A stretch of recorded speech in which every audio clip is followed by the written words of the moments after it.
मंदोदरी 5 कन्याओं में क्यों जानी जाती थी? दोस्तों, आपने भगवान श्री राम सीता के वनवास, राम रावण के युद्ध, द्वारा लंका दहन समेत रामायण के पात्रों और घटनाओं से जुड़ी ना जाने कितनी कहानियाँ सुनी होंगी, लेकिन शायद ही कोई रामायण के बारे में ज़्यादा जानता होगा। और धर्म के रास्ते पर चलने वाली स्त्री के तौर पर किया गया पौराणिक कथाओं के अनुसार मंदोदरी पंचकन्याओं में से एक थी, जो भगवान शिव की आराधक थी। भगवान शिव को अर्ध होने के बाद आखिर माता पार्वती ने मंदोदरी को श्राप क्यों दिया था, इसलिए वीडियो को अंत तक देखिएगा। दोस्तों, आपसे निवेदन है कि वीडियो को लाइक और शेयर करना मत भूलिएगा। इसी आशा के साथ चर्चा आरंभ करते हैं। धार्मिक महिला के रूप में किया गया है, दूसरी तरफ एक कर्तव्यपरायण पत्नी की तरह लगातार अपने पति को धर्म के मार्ग की ओर अग्रसर करने का प्रयास करती रही। पौराणिक कथा के अनुसार एक बार मथुरा नामक एक अप्सरा कैलाश पर्वत पर पहुंची। देवी पार्वती को वहां पाकर वह भगवान शिव को आकर्षित करने का प्रयत्न करने लगी। माता पार्वती जब वहां पहुंची तो भगवान शिव की देवी को भस्म करने चली गई और क्रोध में आकर उन्होंने मथुरा को मेढक बनने का श्राप दे दिया। पार्वती ने मथुरा से कहा कि आने वाले 12 सालों तक वह मेढक के रूप में इस कुएं में ही रहेगी।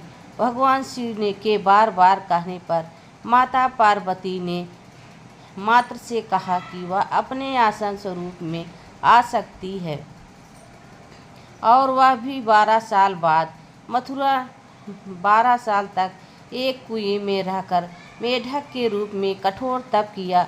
उधर असुरों की पत्नी हेमा के 2 पुत्र थे, जिनका नाम मायावी बेटी अपने वर के लिए कठोर तपस्या करने का फैसला किया।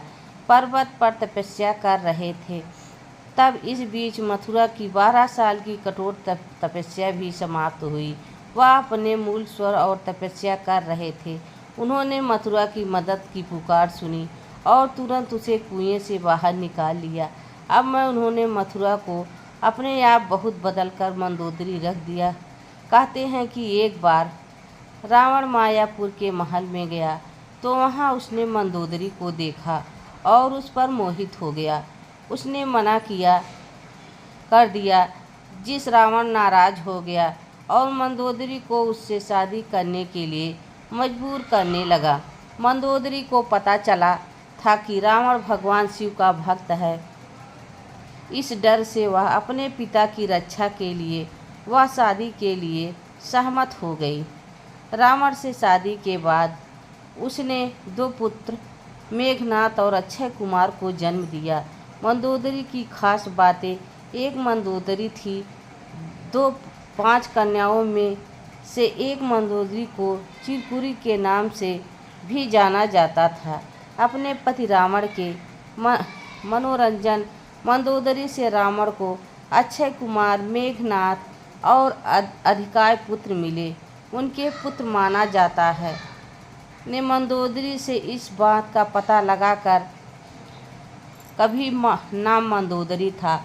हालातों के अनुसार मंदोदरी मध्य प्रदेश के मंदसौर राज्य की राजकुमारी थी।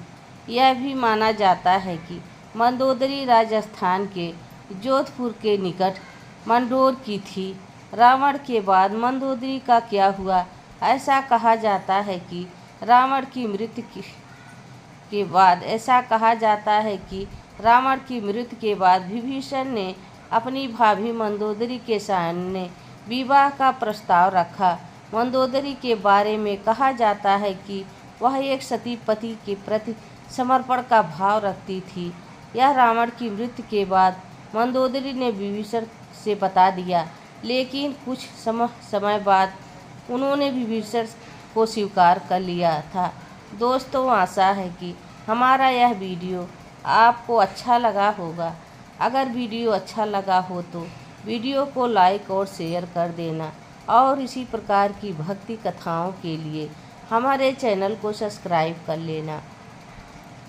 जय श्री राम। धन्यवाद।